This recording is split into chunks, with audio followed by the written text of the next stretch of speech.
ebadde yabunkeke ku kkooti y'e Mukono nga ekitongole kya jjati wekyeta omuvubuka ateebereza okutta lecturer wa UCU okulaba ng'atandika olulemba n'emisango gye yazza. Omuvubuka ono ya myaka 21 era nga bw'atudde ku kkooti nga basirikale abambadde ebya black abamaliddwa nga bajjati abakambwe ennyo nga bebamuwolekera era nga badde kabangali ebadde mukulembedde ye ne bamuteekamu mu mmotoka ya drone ebadde bavaako emabega era buli muntu yenna amulabyeko ku kkooti alabye n'abasirikale buno badde mu mbeera ya bunkenke engeri badde bamwetoolodde side ne side bamudde mu mmotoka eno nga bamutambuza omutwala mmera lya kkooti eno gye basoose omutereka nga tebamusimba mu maaso g'omulamuzi wa kkooti eseekebwako William Muwonge. Abooluganda b'omugenzi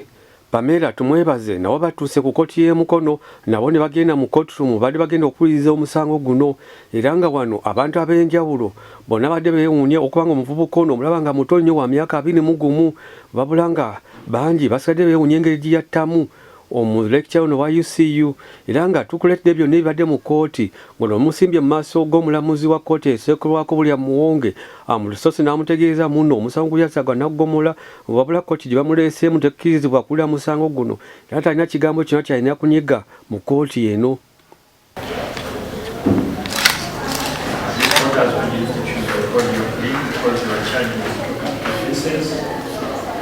Kkooti terina buyinza kubuuza oba omusango waguza oba tewaguza kuba obunaana emisango ebiri egya naggomola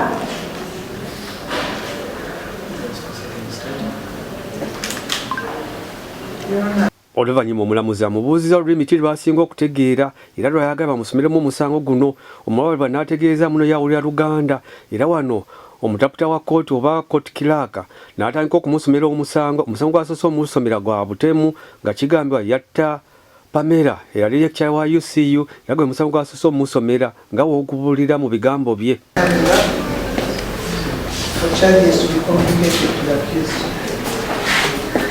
Omwami wa gavumenti ategeezezza kkooti omusango gweguze mu kkooti leero okutegeeza ensonga lwaki oli mu kkooti. I've told you this court has no jurisdiction to record your plea. I'm going to read the charges so that you understand why you are in court today. Nga bwe bakugambye nti eno kkooti terina buyinza kukubuuza oba omusango waguza oba tewaguza, kkooti eno egenda kusomera omusango omanye ensonga lwaki oli mu kkooti leero. So you don't have to respond to the charges. Tolina kujjanukula. Omusayi nga wayita Sam oli musajja mukulu olina emyaka 21 oli musajja mugwere oli mukuumi w'ewaka nga obeera Gwafu West Center Ward Goma Division mu disitulikiti y'e Mukono. Omusango ogusooka okuvunaana gwakutta nga kikontana n'akawaayiro 177 ne 172 mu kitabo ekigombe lw'amateeka mu ggwanga nga kigambibwa nti ng'ennaku z'omwezi 11 Ogwokubiri 2026 Gwafu West Center Ward Goma Division mu disitulikiti y'e Mukono watta Tumwebaze Pamela.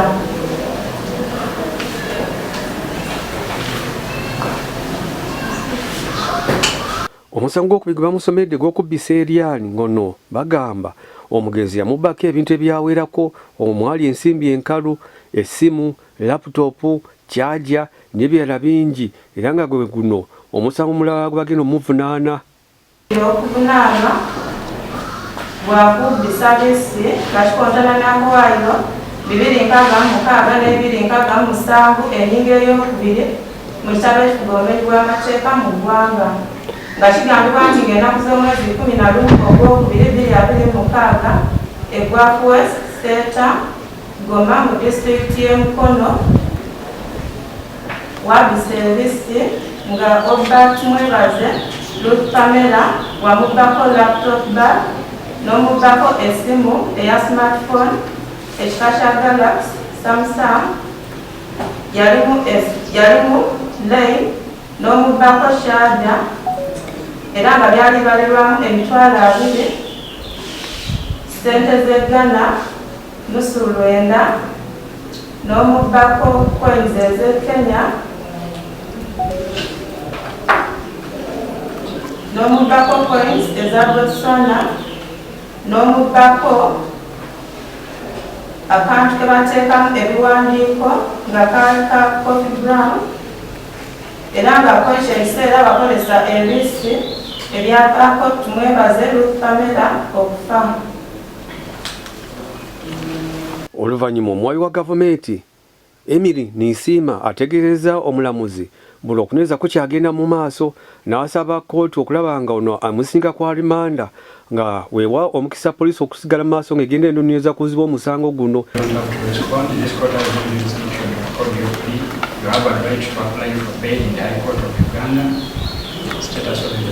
Nga bakugambye tolina kwanukula ku guno omusango, eno kkooti terina buyinza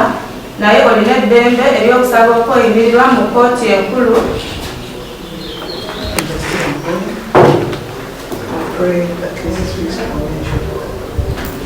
Omwami wa gavumenti ategeezezza kkooti nti okunoonyereza mu guno omusango kukyagenda mu maaso era asabye kkooti eno ebawe olunaku lwenaddamu okutuula okubuulirawa okunoonyereza lutuuse. Genda okomya mu kkooti okubuulira wa omwami wa gavumenti bw'atuuse n'okunoonyereza ku guno omusango.